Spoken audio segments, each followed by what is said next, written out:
Então eu apresentava da André e ela apresentava a minha, né, na aula de então. Bom, e também é um grande prazer, né, além de tudo isso, de falar para vocês um pouquinho sobre a minha pesquisa ou a minha linha de trabalho. Né? Estava conversando com o João agora, essa é uma grande oportunidade que a gente tem, né, e ao mesmo tempo é assim, algo complicado, a gente fica um pouco nervoso, né, porque na verdade o que a gente quer fazer, como foi falado aí na mesa, é mostrar para vocês como isso é bonito, como isso é legal, né, como a gente fica entusiasmado em trabalhar com essas coisas. Né? E às vezes a gente não consegue transmitir tudo que a gente quer. Né? Espero que vocês possam perceber que pelo menos eu sou bem animado com as coisas que eu faço, isso eu gosto. Né? Bom, então eu vou falar um pouquinho sobre singularidades. Né? Então eu estive aqui há 4 anos atrás, então acho que a palestra não foi tão ruim, porque me chamaram de novo. Né? E aí eu vou falar um pouquinho, né, sobre a minha linha de trabalho, vou falar um pouquinho sobre um resultado que eu gosto muito, tá? E aí eu vou pedir licença para o pessoal aí, os professores, tal, que eu dei uma simplificada em algumas coisas, tá? Não fiquem bravos aí se vocês virem uma definição que não está muito assim do jeito que vocês gostariam, tá? Mas eu tentei dar uma simplificada, tá? E vou falar um pouquinho de um teorema que eu gosto muito, tá? E uma generalização para o caso singular. Então eu tenho, na minha vida, eu tenho um livro preferido, uma música preferida, né? Tenho também um teorema preferido, né? E vou mostrar para vocês qual que é. Bom, então o que seria singularidade? Né? Então singularidade é uma palavra que a gente ouve em vários contextos, né? Então a gente pode pegar o dicionário, por exemplo, né? É algo excêntrico, particular, algo diferente, né? Então singularidade é uma palavra que vai determinar que algo é destacado, que é diferente do contexto onde aquilo se apresenta. E aí eu coloquei algumas frases de pessoas que usam a palavra singularidade. Né? Então eu peguei essa frase aqui da Clarice Lispector, né? Me definir é muito difícil. Às vezes parece comum, às vezes singular. Sou bem assim, metamorfose ambulante. Adolescente em crise, crise de tudo o que você imaginar. Né? Tem essa aqui também, um pedaço de um poema do Fernando Pessoa. Há em tudo que fazemos uma razão singular. É que não é o que queremos, faz-se porque nós vivemos, e viver é não pensar. Então, um pedacinho do poema do Fernando Pessoa. Essa é uma frase que eu gosto muito, essa aqui eu troquei de lugar. Toda palestra que eu dou eu termino com essa frase. Aí eu mudei nessa palestra e coloquei ela no começo. Né? É uma frase que eu gosto bastante. Nós não somos isso ou aquilo, nós somos tudo. Branco, negro, índio, e é isso que faz a nossa singularidade. Então essa é uma frase que eu gosto bastante. E talvez algumas pessoas identificaram de onde que eu tirei o título da minha palestra. Né? Tem uma música, né? Que a música se chama Singular. Né? Eu não vou cantar, tá, pessoal? Senão vocês vão embora. Né? Mas eu vou tentar ler aqui. Né? Mas acho que a maioria, ou algumas pessoas conhecem. Né? Então, é tão singular o jeito que me observa acordar. O meu cabelo não parece te assustar. Você, incrivelmente, não se importa. Se eu te chutar a noite inteira. É singular tua vergonha e tua forma de pensar. O teu abraço que me enlaça devagar e enfeita todos os meus dias e horas. É tão singular a habilidade que eu tenho em montar um arsenal de clichê para te cantar. Na intenção de fazer, não esquecer, que nunca vou parar de te chutar. A noite inteira, mesmo se você brigar. E te enlaço e não permito soltar. O nosso nós não deixar de ser assim tão singular. Então essa é uma música, né, que chama Singular. Som. Então essa é uma música que chama Singular, né, onde eu tirei o título da palestra. E o que seria singularidade, então? Singularidades, sem a singularidade a nossa vida seria muito monótona. Na verdade, se a gente parar para pensar o que seria singularidade e o que eu vou apresentar para vocês, a singularidade tem muito a ver com uma mudança de comportamento, um ponto onde algo se transforma. Né? Então, eu coloquei algumas coisas aqui, mas poderia colocar várias outras. Né? A primeira singularidade que eu coloquei aqui foi quando a gente nasce. Né? Então a gente está lá, né, no ventre da mamãe e tal, quentinho, né, aconchegado e tal, e de repente, um certo dia, tudo muda. Né? De repente, de uma hora para outra, a gente tem que respirar de forma diferente, a gente tem que se alimentar de forma diferente, a gente ouve as coisas, se relaciona com as coisas de forma diferente. Então, existe um momento onde aquilo se quebra e você tem todo um novo contexto para você viver. E aí, o que acontece? Você vai se estabilizando, você vai entendendo como as coisas funcionam, mas as coisas continuam a mudar. Né? Então, eu coloquei outro ponto, por exemplo, que eu tenho um filho, né, pequeno, né, de 6 anos, então a gente percebe bem as coisas. Por exemplo, eu tinha colocado outros, né, mas se eu colocar só alguns, né, quando eles começam a caminhar, por exemplo, quando a gente começa a andar, né, ou pelo menos para os pais, né, quando a criança começa a andar, né, as coisas mudam totalmente. Né? Os pais, acho que entenderam bem, né? Porque o mundo deles muda. Né? A partir do momento que a criança começa a andar, o mundo deles é diferente, ele explora as coisas de forma diferente, ele vai interagir com as coisas de forma diferente.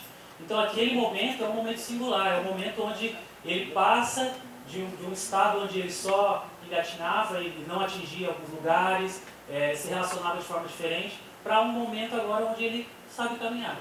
E aí o que acontece? Ele estabiliza, ele sabe caminhar, e vai, até que as outras coisas vão acontecendo.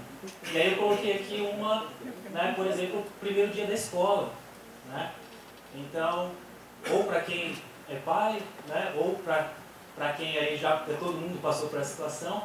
Né? Então você está lá, a criança vive, né, 24 horas grudado com o pai ou com a mãe, aí chega um certo dia e um certo momento onde vai ter uma singularidade. Onde naquele momento ele vai ter uma quebra, onde ele vai poder chorar o quanto que ele quiser e o papai e a mamãe não vai aparecer.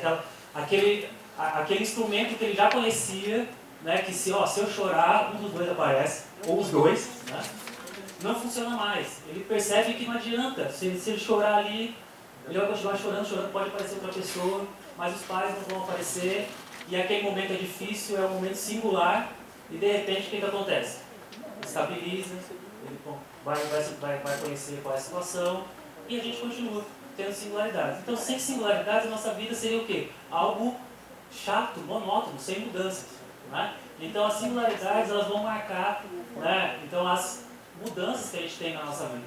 Né? A gente pode colocar várias coisas que para a gente pode ser tanto ruim ou bom, mas que, independente disso, vai afetar como é a nossa caminhada. Bom, a teoria de singularidades, ela é um ramo da matemática que estuda então exatamente isso. A gente estuda processos que a gente chama de não suaves, tá? Então vão ser processos onde você vai ter uma mudança de comportamento, onde você vai ter um bico, né, alguma coisa que seja diferente. Né? Normalmente, né, ela é classificada dentro da geometria e antropologia, mas embora, bem no meu caso, a parte que eu trabalho tem muito a ver com antropologia, mas ela também permeia várias outras áreas da matemática. Né? Então, você pode ter problemas de singularidade em várias áreas. Né? Tem, por exemplo, uma linha de trabalho que é a teoria algébrica de singularidade. Né? Então, tem várias coisas que a gente pode estudar dentro dessa classe. Tá?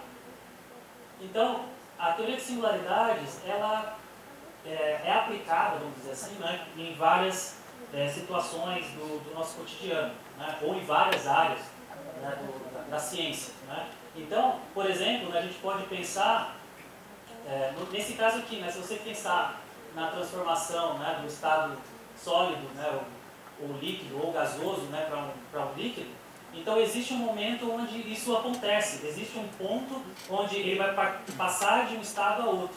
Né? Então é aquele momento que a gente pode chamar de momento singular. Né?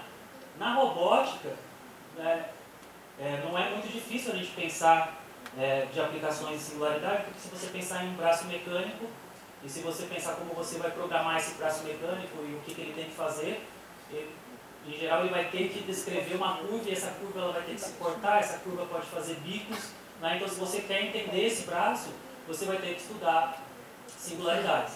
Né? Dentro da parte de engenharia, há um tempo atrás eu tive uma palestra da engenharia mecânica, onde eles tinham vários braços mecânicos, e nesses vários braços eles usavam uma certa notação onde eles tinham muitas dimensões. E o número de dimensões era tão grande que eles precisavam usar projeções. E quando eles projetavam isso no espaço de dimensão menor, o que acontecia? Uma singularidade. E eles precisavam entender como o problema original funcionava apenas olhando para a sombra, apenas olhando para as projeções. Então eles usavam teoria de singularidades. Tá? Então tem trabalhos em imagens médicas, né, visão computacional, envolvendo teoria de singularidades. Para a gente que trabalha com singularidades, né, aqui tem um importante centro, né, de teoria de singularidade no país, não sei aqui vocês, mas a gente lá tem a dificuldade às vezes de exatamente conquistar os alunos, né, para assim, venham para a singularidade, né? Porque o que acontece? O pessoal está fazendo as disciplinas, aí faz um curso de álgebra, aí gostei de álgebra, vai para álgebra. Né? Ou então faz um de topologia, gostei de topologia, vou para topologia. Aí na graduação ainda não tem curso de singularidades, né? Assim, eu vou fazer a disciplina de singularidades. Então, a gente meio que vai tentando conquistar pelas bordas, assim, o pessoal, né? Mas, na verdade, vocês veem singularidades desde o primeiro ano. Né?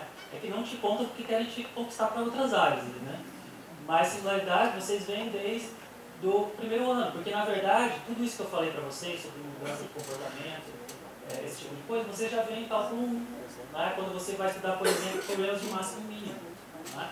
Então, quando você vai estudar máximo, mínimo, inflexão, na verdade, são problemas que a gente pode pensar como problemas em teoria de singularidades. Então, um problema é você achar um ponto onde a derivada se anula, ou que a derivada não existe. Né? Então, já aparecem singularidades lá para vocês desde o primeiro semestre. Aí depois, quando você vai estudar funções de várias variáveis, você pode ver uma coisa um pouquinho mais geral. Né? Então você pode olhar uma função de duas variáveis chegando no R2, por exemplo, e você pode estudar o conjunto, né? Eu posso definir uma matriz aqui, que é associada às derivadas parciais das funções coordenadas, e eu posso estudar o conjunto onde essa matriz não tem posto máximo, né? E depois eu posso olhar a imagem desse conjunto, e aqui aparece essa curvinha singular, que é a curva singular mais famosa para a gente, os singularistas, que é o que a gente chama de cúspide. Né? Então a gente pode ir aumentando aí como vai ser difícil, né, esse estudo. Tá? Então, a teoria de singularidades, deixa eu só ver se eu estou indo muito rápido aqui. Estou ficando com sede, então, obrigado.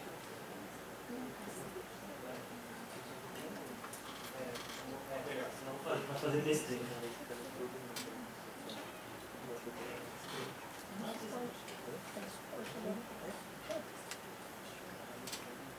Bom, então a teoria de singularidade, ela é uma área estabelecida, vamos dizer assim, como área, né? Os problemas sempre existiram, né? Ligados à singularidade. Mas estabelecida como área, ela é relativamente nova. Tá? Então, se você pensar em outras áreas de atuação, de matemática, de problemas, ou nomes famosos da matemática em outras áreas, né? Então, a teoria de singularidades como área se estabeleceu, de certa forma, né, por volta de 1950. Então, principalmente com trabalhos de Whitney, Matter e Thom. Né? Então, esses três nomes aqui são, vamos dizer assim, os fundadores, né, como área, né, da teoria de singularidades. Né, são esses três carinhas aqui. Né? Mas um nome muito importante em singularidades, né, que trabalhou principalmente nos anos 60, é o John Milner. Né? Então, essas quatro pessoas aqui, vamos dizer, são nomes muito fortes aí que ajudaram a auxiliar o desenvolvimento da teoria de singularidades. O Whitney, ele tem alguns resultados muito interessantes, né? Então, para o pessoal aí que já ouviu um pouquinho falar sobre variedades, né? A gente pode pensar, se você quiser também, você pode pensar em superfícies, né? Então, tem uma pergunta, você pode definir uma superfície ou uma variedade, para quem conhece, de uma forma um pouco abstrata. Né? E aí você pode se perguntar em que RN você pode jogar esse objeto lá dentro. Né? Então você tem lá uma superfície, uma variedade, você quer jogar esse objeto lá dentro. Né? Então o Whitney tem um resultado onde ele vai relacionar, né, dimensões, onde você tem a sua dimensão da sua variedade e qual RN você pode jogar lá dentro. Aí o que acontece? Né, vocês talvez devem conhecer aí, ou já viram o desenho da garrafa de Klein, né? Que é aquela garrafa bem interessante, né? Então a garrafa de Klein, ela é uma superfície que ela é suave, ela não tem problema nenhum, né? Mas se você tentar fazer esse desenho na R3, não tem jeito, né? Você vai criar o quê? Singularidades, porque você vai ter uma alta interseção, então você vai ter pontos de cruzamento, né? Então, beleza, isso aí a gente fica, é muito interessante, né? Você ver quando eu posso jogar, né? Para que dimensão eu posso jogar uma superfície, uma variedade, sem ter singularidades. Mas aí o Whitney começa a se perguntar, bom, mas e se eu não consigo jogar sem singularidades, quais são os tipos de singularidades que sempre vão aparecer? Né? Será que tem um tipo que sempre aparece? Será que tem singularidades que eu posso evitar? Será que tem singularidade que não dá para evitar e sempre vai aparecer? Né? Então aí o Whitney vai trabalhar nessa direção, e aí Matter e Tom eles vão ter vários trabalhos sobre estabilidade de singularidades. E aí eles vão falar quando aqui é uma singularidade estável, por exemplo. Né? Então vamos supor se você tiver um cruzamento, né? Então se você tiver no caso simples aqui, se eu tiver um cruzamento, eu posso mexer essas duas retinhas e eu não vou conseguir tirar esse cruzamento. Né? Então, eu quero saber quais são as singularidades que são estáveis ou não são estáveis. Né? Então, problemas relacionados a isso, né? Então, por exemplo, são coisas de Whitney, Matter, Tom, né? E o caso, muita topologia aqui, o meu. Né? Então, só para contextualizar um pouco, né? Então, no Brasil, a teoria de singularidades começou bem próximo ao início dessa organização, né? Então ela começou em São Carlos, né, com o professor Leubel. Né? O professor Leubel fundou o grupo de singularidades em São Carlos, né? E depois de São Carlos foi se estendendo para o Brasil inteiro. Hoje nós temos pesquisadores quase todo o país, né? E o professor Leubel, ele fez, né, em Berkeley, ele fez um curso durante o pós-doc dele com o Tom. Né? Então ele teve essa oportunidade de fazer um curso sobre teoria de singularidades com o René Tom em Berkeley. Então o professor decidiu começar a trabalhar no Brasil em teoria de singularidades. E aí, em 1967, ele ministrou o primeiro curso sobre teoria de singularidades no Brasil, né? E que também é o primeiro livro de teoria de singularidades no Brasil, que foi apresentado nesse mini curso no 6º Colóquio Brasileiro de Matemática, que na época era em Poços de Caldas, né, em Minas Gerais. Bom, a teoria de singularidades, como eu falei, ela trabalha vários aspectos. Na verdade, quando eu comecei a trabalhar, né, quando eu fui decidir qual linha de trabalho, né, de pesquisa eu iria, singularidades ela me atraiu muito por causa disso, né, porque eu gostava de matemática. Eu gostava de um monte de coisa, né? E eu falava assim, mas eu vou ter que escolher uma coisa só, né? Vou para singularidades que eu posso trabalhar com tudo, né? Então, as singularidades, né? Então a gente pode trabalhar com topologia, né? Então estudo de topologia de singularidades, né? Classificação, essa teoria de classificação está muito relacionada aos problemas iniciais da teoria, tá? Você também pode trabalhar em coisas relacionadas à geometria diferencial ou a equações diferenciais, tá? E teoremas, né, de bifurcação, teoremas de estabilidade, né, de conjunto. Isso aqui tem bastante relação com sistemas dinâmicos. Né? Aqui eu só queria destacar uma coisa, né, que eu já vou passar para a parte que eu trabalho mais, né, que eu estou mais ligado. Então, a parte de classificação de singularidades, basicamente, tá? Então, meus amigos professores não fiquem bravos, tá? Principalmente o Dãozinho, não ficar bravo. Mas a classificação, basicamente, a gente vai trabalhar com funções, com aplicações, a gente quer classificar famílias de funções, tá? Em geral. Aqui na topologia, que seria o meu caso, lá que eu trabalho mais, também dá para trabalhar com aplicações.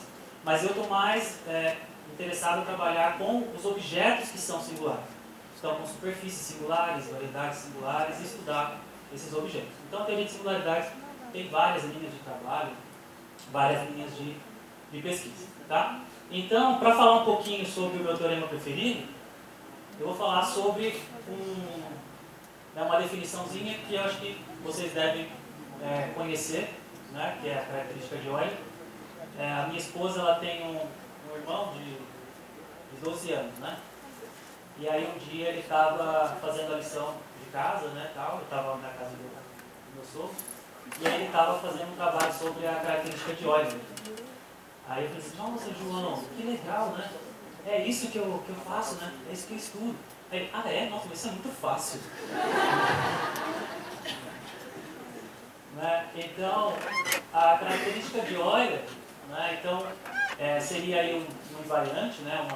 Essa aqui é uma formulinha, né? Que foi provada por Euler, né? Em 1758, onde você pode pegar um poliedro convexo, né? Ou seja, se você pegar dois pontos lá dentro, né? O segmento que os liga sempre está lá dentro, né? E aí você pode contar o número de vértices, arestas e faces. Né? E se você fizer essa soma alternada, isso aqui vai dar sempre 2. Né? Então, para qualquer um desses objetos aqui, se você fizer essa pontinha aqui, né? Pegando esses triângulos aqui, né? E pegando os vértices, arestas e faces, essa pontinha sempre vai dar 2. Né? Mas aí, de forma mais geral, você pode pegar um poliedro qualquer, né? E fazer a mesma conta. Se você pegar um poliedro qualquer, né? Então aqui, pessoal, eu vou trabalhar só com dimensão 2, a gente pode fazer isso para a dimensão n, tá? Mas eu vou trabalhar só no caso de superfície, então só para a dimensão 2. Então a gente pode fazer essa continha e aí falar que a característica de Euler desse poliedro é exatamente você pegar os vértices menos arestas mais fácil. Né? Então, essa definição, né, esse número aqui, ele é muito importante. Né? E aqui a gente vê que ele é puramente combinatório. Né? Você tem um objeto, né? Esse objeto aqui ele tem lá faces, né, arestas, e você faz essa conta. Né? Uma coisa bem combinatória. Tá?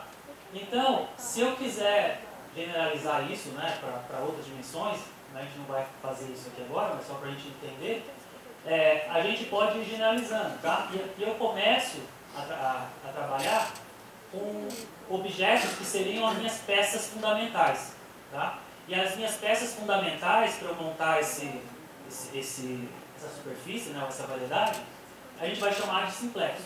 Tá? E o simplexo a gente começa com 0 simplexo é um pontinho, um simplexo é um segmentinho, o 2 simplexo é um triângulo, depois eu vou para tetraedro e assim eu vou indo, né, a cada dimensão. Tem como definir isso bonitinho, né, mas só para a gente ter uma noção. Né? Então esses aqui são os 3 primeiros elementos aí para eu conseguir criar de uma forma mais geral, né, poder ampliar aqui essa noção de característica de Euler. Então, eu posso pegar esses triângulos, né, generalização de triângulo aqui, e posso fazer as continhas e calcular a característica de Euler. Tá? Bom, mas aí a gente não quer fazer isso só para poliedro, a gente quer fazer isso, né, para a superfície. Né? Então, se eu tiver uma superfície, tá? E para essa superfície aqui, eu conseguir encontrar uma função que seja contínua com inversa contínua, de tal forma que desse lado aqui eu tenho um poliedro, então eu posso pegar esse cara aqui e calcular a característica de Euler desse cara. Tá? Então, essa aplicação, né, se eu pegar essa H que leva esse cara daqui para cá, é o que a gente chama de triangulação de X. Tá? Então eu tenho uma superfície X aqui, que nesse caso aqui é a esfera, e aqui eu tenho um poliedro, né, e eu tenho aqui uma H, né, que é contínua com inversa contínua.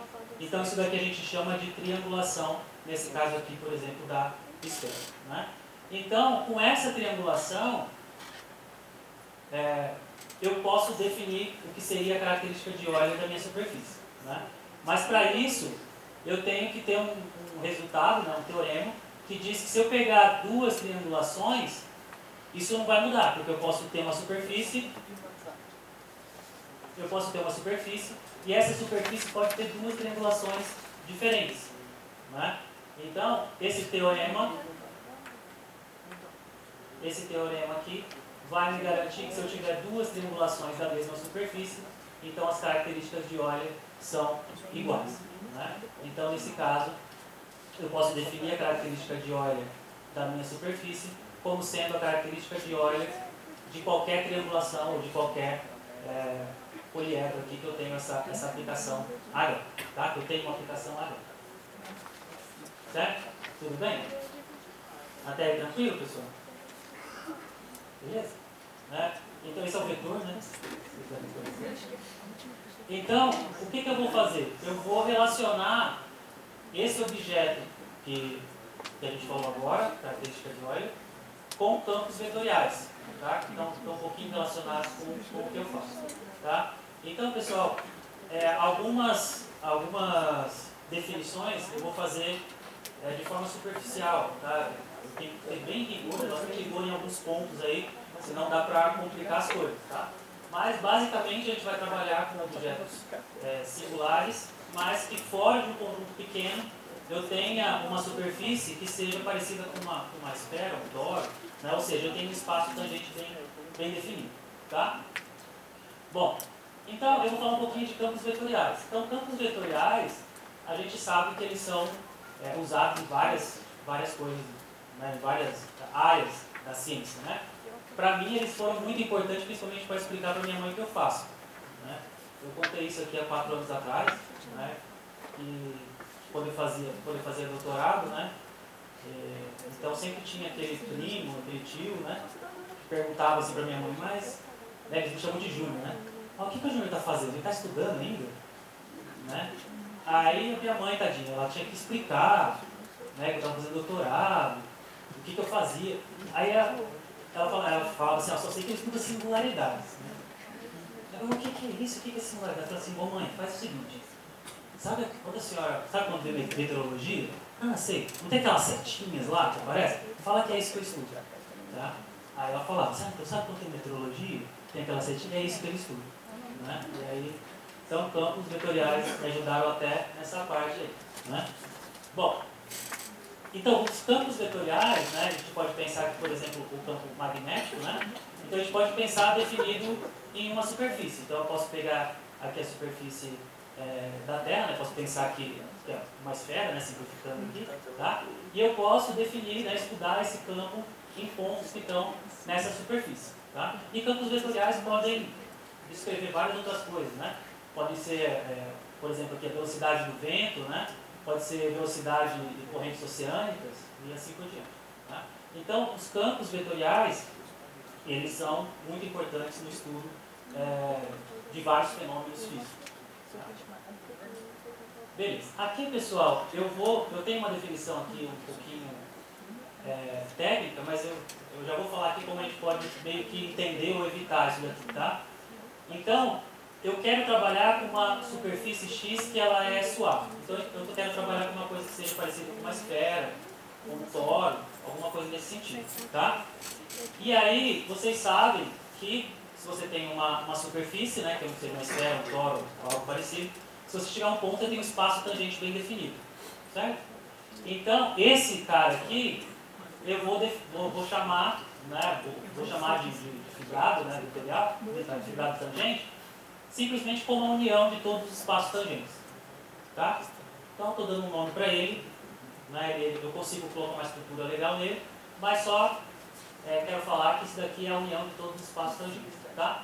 Por quê? Porque a gente quer trabalhar com campos de vetores. O que são campos de vetores? Vocês viram campos vetoriais provavelmente aí no cálculo 2. Né?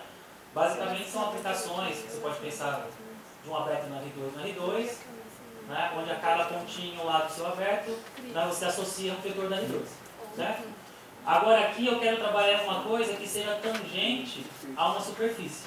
Tá? Então a gente está trabalhando aqui no espaço R3. Certo? Então eu pego a minha superfície e eu quero associar vetores que estão em R3. Mas agora eu não quero pegar um vetor qualquer em R3. Eu quero pegar um vetor que pertence ao espaço tangente ao pontinho que você está escolhendo. Certo? Então, para isso, a gente pede essa condição. Né? Então, o meu campo vetorial V, né? Então, V é uma aplicação que sai da minha superfície e chega na união de todos os espaços tangentes. Simplesmente eu quero dizer o quê? Eu pego o P que está na minha superfície X. Quando eu olhar o vetorzinho, ele tem que estar no espaço tangente. Tá? Quando esse vetorzinho for o vetor nulo, a gente vai chamar de singularidade ou de ponto estacionário. Tá? Então, o que é a singularidade do campo vetorial? É um lugar onde você pega esse fluxo, você pega esse caminho e esse caminho para.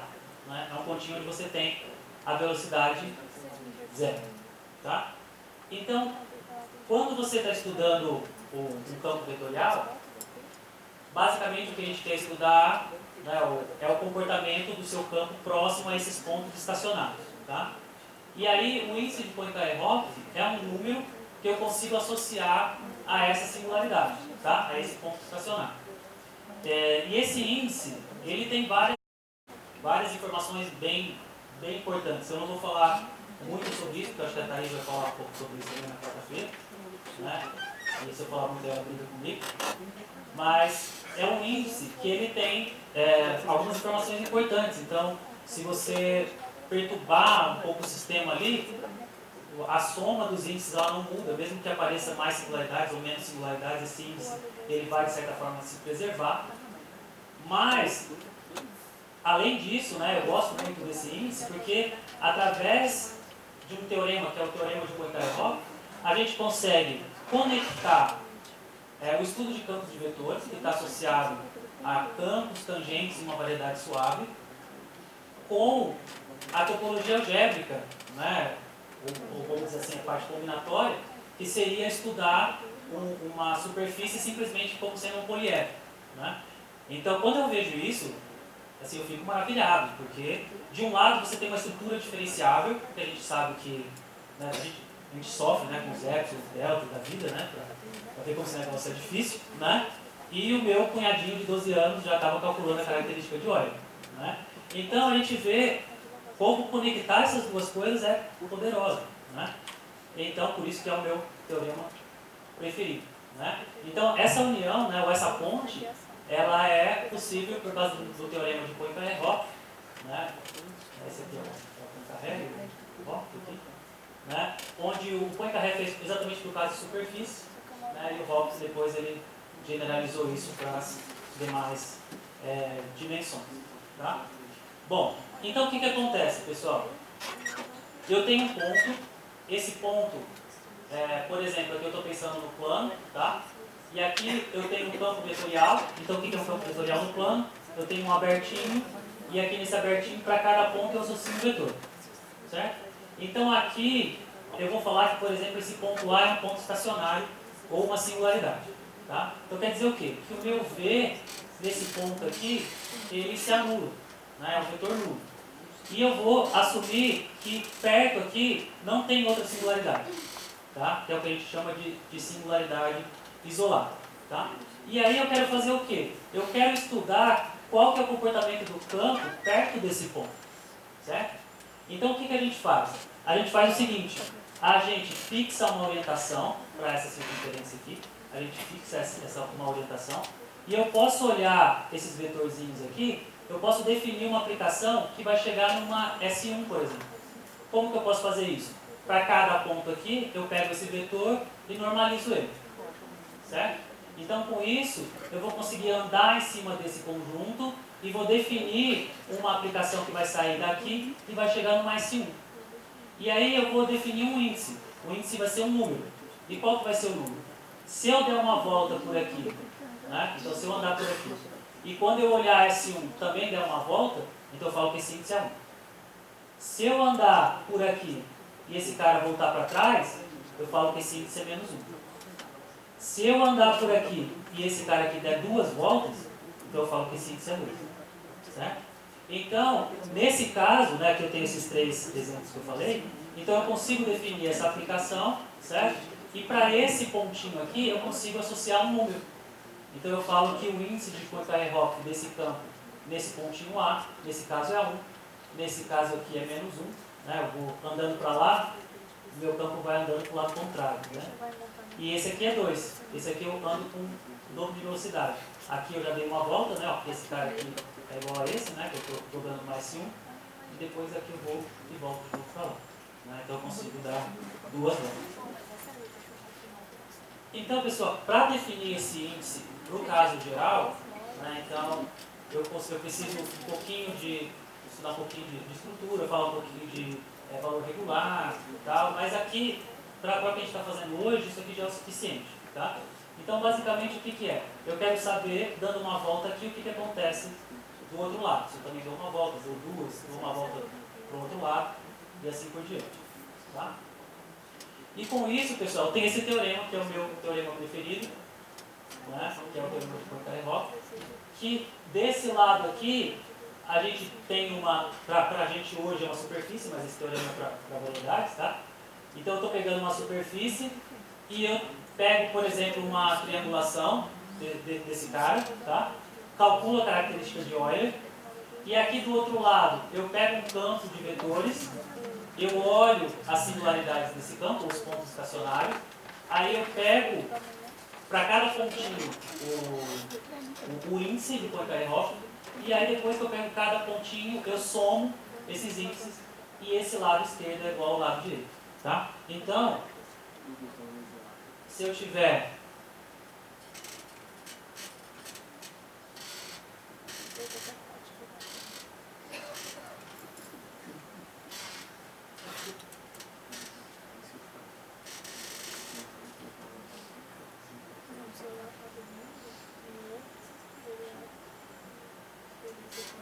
Então, se eu tenho uma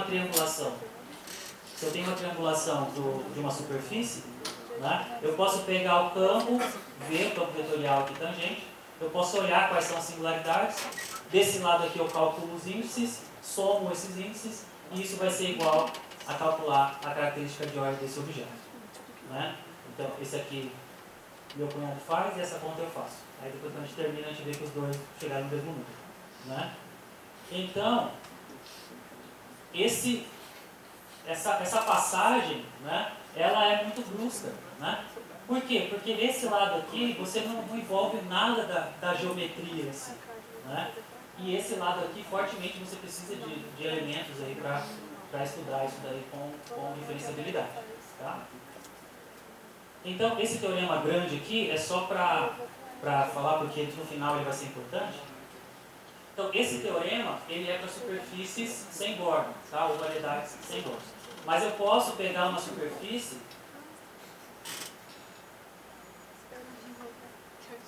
que ela tenha borda, certo? Né? Então, aqui eu tenho, né, um toro, mas aí eu fiz um corte aqui, né? Tem um buraco, tá? Então, o que acontece? Eu posso também estudar a característica de Euler desse cara aqui, tá? E nesse caso, vai ser diferente se o meu campo estiver apontando para fora, quando eu olhar o bordo, ou se ele estiver apontando para dentro. Tá? Então, se eu tiver uma superfície que tem bordo, se ele estiver apontando para fora, né, então a característica de Euler, né, vai ser a soma das minhas singularidades, do índice, vai ser a característica de Euler. Se ele estiver apontando para dentro, eu vou ter que subtrair a característica de Euler do bordo. Tá? Ou seja, eu vou ter que olhar esse cara aqui, que é uma S1, né, ou parece uma S1 nesse caso, né, e aí calcular a característica de Euler desse cara e colocar aqui na frente. Tá? Então, só porque no final vai ser importante, senão eu ia estar enrolando muito vocês se eu não falasse dessa versão do teorema. Tá? Bom, e o caso singular? O que acontece no caso singular? Bom, primeiro, o que é singularidade? Eu falei para vocês que lá no cálculo 1 vocês já viram singularidade de aplicações quando vocês estudaram pontos críticos. Né? E aí quando os alunos vêm falar comigo, falam assim, uma superfície singular, né? Parece um negócio tão, sei lá, diferente, né? Mas vocês já viram em GA, né? Porque vocês trabalharam com o cone, certo? E o cone é uma superfície singular. Então o vértice do cone é um ponto que ele é totalmente diferente de qualquer outro ponto do cone. Né? Então se você pegar o cone, o que acontece? Se você pega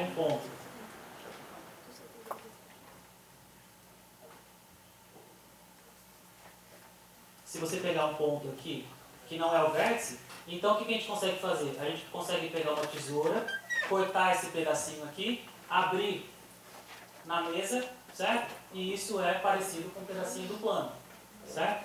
Agora, quando eu pego o vértice, certo? Se eu tentar cortar esse cara aqui, o que aparece é que eu tenho de novo o cone, certo? Então, esse pontinho ele tem um jeito, né? Ele é totalmente diferente de qualquer outro ponto. Ou seja, ele é um pontinho singular. Né? Então, singularidade de aplicações você aprende em cálculo 1 e superfície singular vocês aprendem em GA. Então vocês aprendem singularidade desde o primeiro semestre. Né? Bom, e aqui eu coloquei esses exemplos. Né? Então, esse aqui o que é? Eu peguei um toro, certo? Então, na hora que eu peguei esse toro, eu olho a S1 que está lá por dentro e eu pego e fecho. Certo? Aí na hora que eu fecho aparece esse objeto e esse pontinho lá dentro, ele é semelhante a esse aqui. Certo? Então o comportamento que eu tenho lá dentro é parecido com o comportamento desse cara. Então isso daqui é uma superfície singular. Esse cara aqui eu pego uma bexiga, né, uma esfera, alguma coisa assim, e aí eu ponho um laço também e aperto. Né? E aparece esse cara e esse ponto aqui também é semelhante, né, que é semelhante àquele, que é semelhante ao ponto. Tá? E esse objeto aqui, que a gente não vai trabalhar com ele hoje, mas só para falar que eles existem, né, tal, e que eles são lindos também. Né? Então isso daqui é uma superfície que tem singularidade que a gente chama de não isolada. Então o que acontece? Nesses pontos, né, acontece exatamente o que eu falei aqui. Para qualquer outro pontinho aqui, eles são totalmente diferentes desse. Né? Mas aqui eu posso ter uma curva de pontos, onde essa curva de pontos, todos os pontos são semelhantes. E eles são singulares, certo? Então aqui eu tenho uma superfície singular, com o que a gente chama de singularidade não isolada, e essas duas aqui são superfícies singulares, que a gente fala como singularidade isolada, tá? Então o que eu falei, pessoal? Eu vou simplificar um pouquinho, tá, o contexto que a gente está trabalhando. Então eu vou pegar um subconjunto do R3, certo? Então eu vou trabalhar só no R3, e aí eu vou pegar um subconjunto desse aqui, que tenha um subconjunto S lá dentro, que seja finito, e cada pontinho aqui seja um pontinho desse jeito. Tá? Quando eu pegar uma bolinha, né, quando eu pegar uma bolinha em torno desse cara, se eu cortar isso, eu não consigo abrir e ser um pedacinho de plano. Certo? Então, eu só vou ter pontos isolados, né, e eu vou chamar de singular exatamente isso. Esse cara aqui, se eu cortar aqui por volta, eu consigo abrir um pedacinho de plano. Esse cara aqui, se eu cortar aqui em volta, eu não consigo abrir como um pedacinho de plano. Tá? Então são só essas que a gente vai fazer. E eu ainda estou pedindo aqui, porque eu quero trabalhar com campos vetoriais. Então eu vou pedir que, quando eu pegar a minha superfície e tirar esse número finito de pontos, eu tenha uma variedade suave. Né? Mas a gente sabe que é isso que acontece no cone. Né? Então se eu tirar só esse pontinho, todos os outros eu tenho espaço tangente bem definido. Né? Então eu tenho uma superfície que é suave. Tá? Bom, mas o que acontece, pessoal? No caso singular, eu posso definir e posso calcular a característica de óleo do mesmo jeito que no caso suave. Então eu posso pegar esse aqui é o chamado toro pinçado. Né? Então o toro pinçado, você pega o toro, aí você passa uma linha aqui e aperta. Né? Então esse aqui é o toro pinçado e a gente consegue uma triangulação para esse cara. Tá? Mas se eu consigo uma triangulação, eu consigo calcular a característica de óleo. Arestas, faça contínuo. Tá? Bom, mas se eu posso fazer isso para o caso singular, qual que é a pergunta natural? Né? A pergunta natural é o seguinte: será que nesse caso eu consigo também definir um índice para o caso singular? Né? Porque o índice para a gente de Poincare-Hopf é o quê? Eu pego uma singularidade, aí eu pego uma bolinha em torno desse ponto, e aí eu vou olhar quantas voltas isso aí dá, e aí eu vou associar um número. Nesse caso aqui, quando eu fizer isso, eu não vou ter mais algo parecido com uma S1 no bordo. Nesse caso aqui, eu vou ter duas S1. Né? Então, como que eu vou definir esse índice? Né? Então, uma pergunta natural é: será que eu posso definir um índice? Se eu definir esse índice, se eu conseguir definir, será que vale o teorema do tipo Poincare-Hopf? Né? Será que eu consigo somar esses índices e calcular a característica de óleo? Né? Então, esse problema foi trabalhado pela Marianne Schwartz, que é uma matematicista francesa, né, que faleceu, na verdade, em 2013, pouquinho antes de fazer 100 anos. Né? E a Marianne Schwartz, ela também era filha de um matemático, né, Paul Levi. E também ela foi casada, né, com o matemático Lohan Schwartz. E a Marianne Schwartz, ela tem trabalhos muito importantes e fundamentais, mas que muitos foram esquecidos, né? Então existe um movimento bem grande entre alguns matemáticos, né, para atribuir a ela vários resultados que outras pessoas fizeram depois e não reconheceram, né, o que ela já tinha feito antes, né? E uma coisa interessante, né, é que Deligne e Grothendieck, né, então o Grothendieck não quis pegar a medalha Fields, né, mas ganhador da medalha Fields, não pegou. E o Deligne também, que é um medalhista Fields, né, Grothendieck é um dos pais da geometria algébrica moderna, né, o Deligne também é um matemático muito importante. Eles fizeram uma conjectura, né, sobre um objeto que é chamado de classes características que tem a ver com a característica de ordem, tá? Simplificando um pouquinho aí, tá? E aí eles fazem tal, uma conjectura e tal, que foi depois provada por McPherson, acho que é um matemático estadunidense, e creio que 2 ou 3 anos depois. Mas o que acontece? A Marianne Schwartz encontrou um deles agora, não lembro se foi o McPherson, e conversando, falou assim, o que você provou? Eu estou provando isso e tal, sobre a conjectura, tá conversando. Eu falei assim, mas isso aí eu já provei. Né? Então, uma coisa que às vezes a gente chama a atenção é que antes do Deligne e Grothendieck estabelecerem uma conjectura, a Marianne Schwartz já tinha resolvido. Né? Então, a Marianne Schwartz, ela definiu, né, as características para variedades singulares, né, antes, né, desses caras aqui formularem essa pergunta. Tá? E aí o que acontece? Uma coisa que infelizmente acontece bastante. Essa é uma conjectura bem conhecida, famosa, né? O McPherson, ele provou, e as classes em geral são chamadas de classe de McPherson. Né?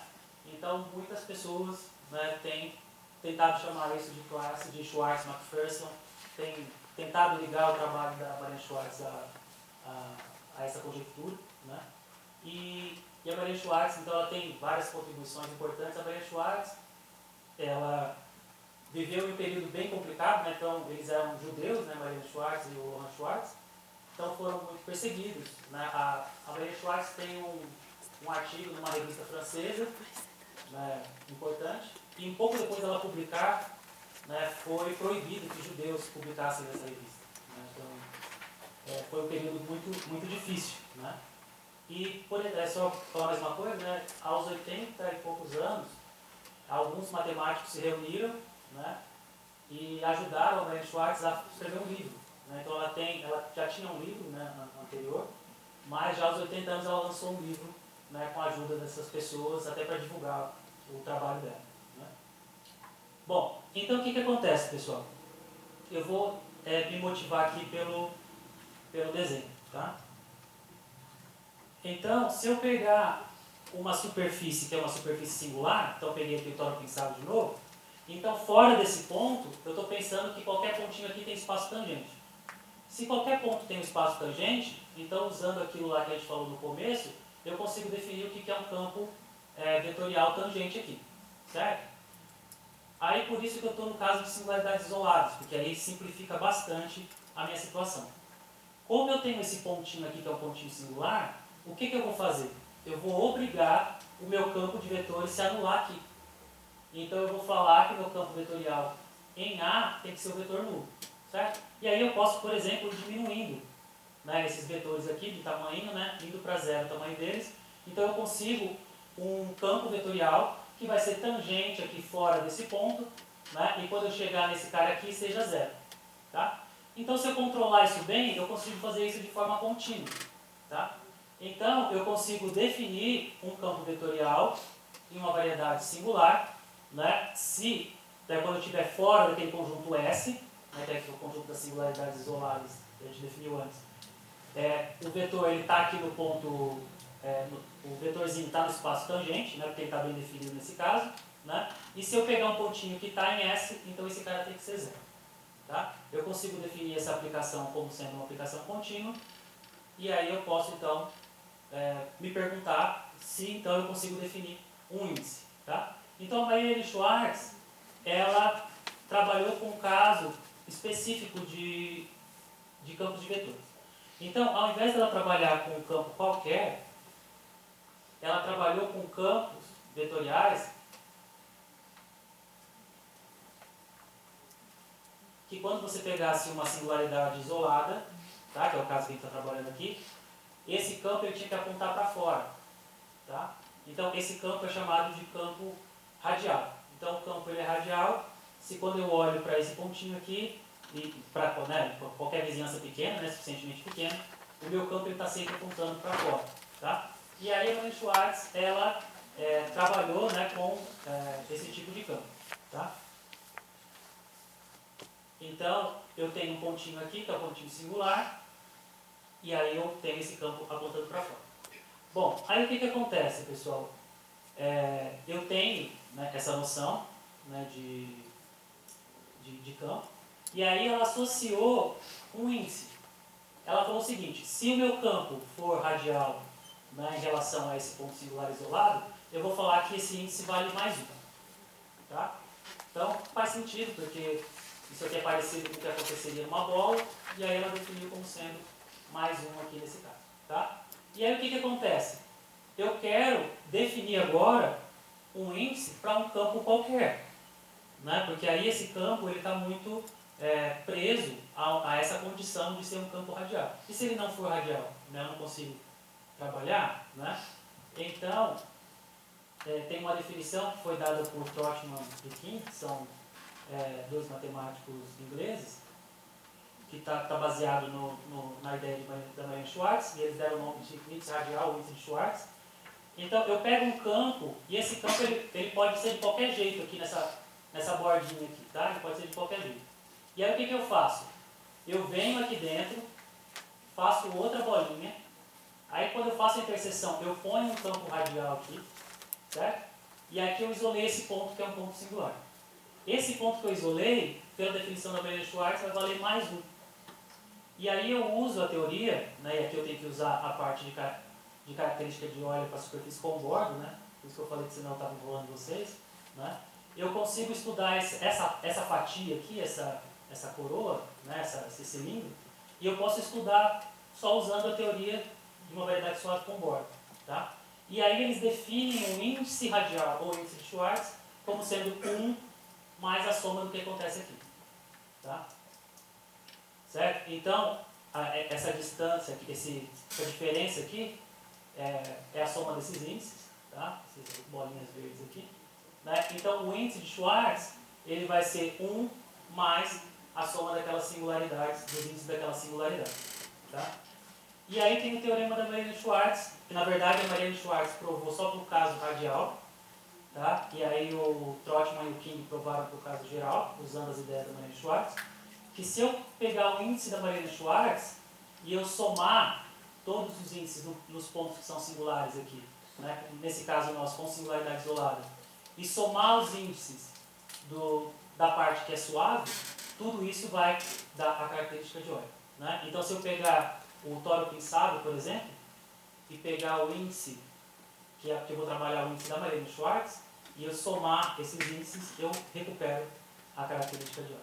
Tá? Então, a demonstração, como eu tenho 6 minutos, então a demonstração é exercício. Tá? E para o caso com singularidade isolada, ele não é muito difícil. Para o caso com singularidade isolada, basicamente a gente precisa do que eu falei aqui. Né? Então você vai trabalhar com superfícies, nesse caso superfície, né, com bordo, você vai pegar a definição do índice, que no caso de singularidade isolada você sabe que é mais 1, se for radial. Né? Então, realmente para o caso com singularidade isolada, a demonstração não é muito difícil. Tá? Então, pode tentar aí, quem quiser, tá? Fica como exercício. Tá? Então, só já terminando, vou fazer a propaganda. Né?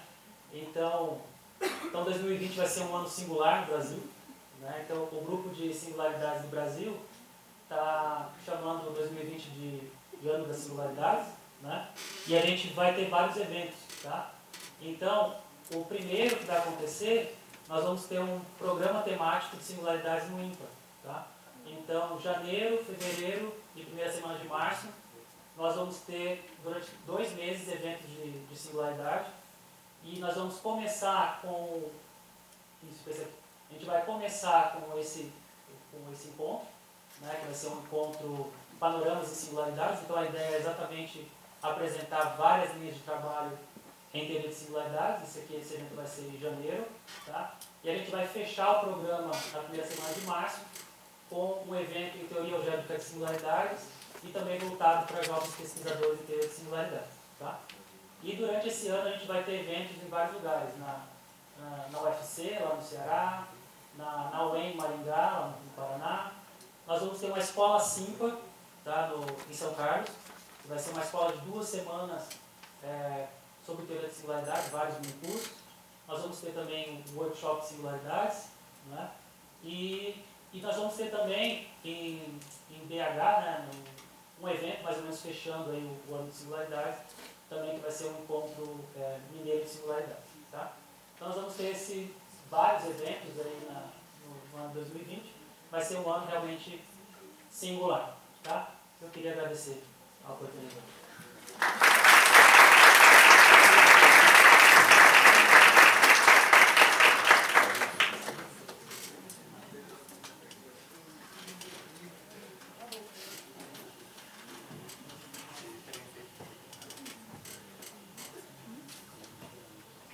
Gente, alguém tem alguma pergunta para fazer para o professor?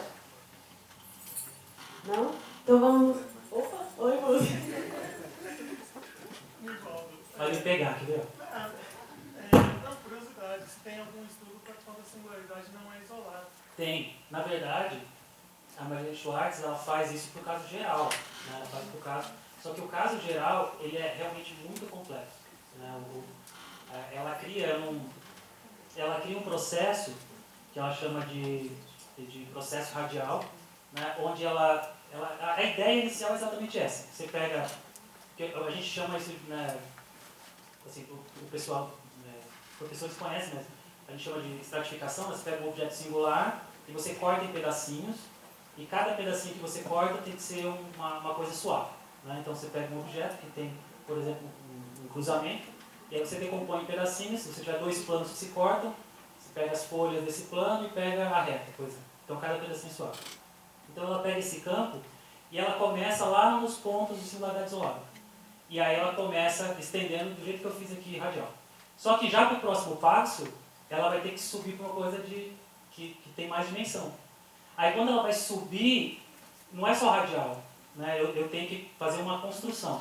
Aí ela cria 2 campos, né? Que é um que vai apontar para fora, o outro que vai ser tangente, né, paralelo. Ela faz a soma e aí ela vai criando passo a passo uma construção. Então isso daí, o resultado da Marlene Schwartz é por caso geral.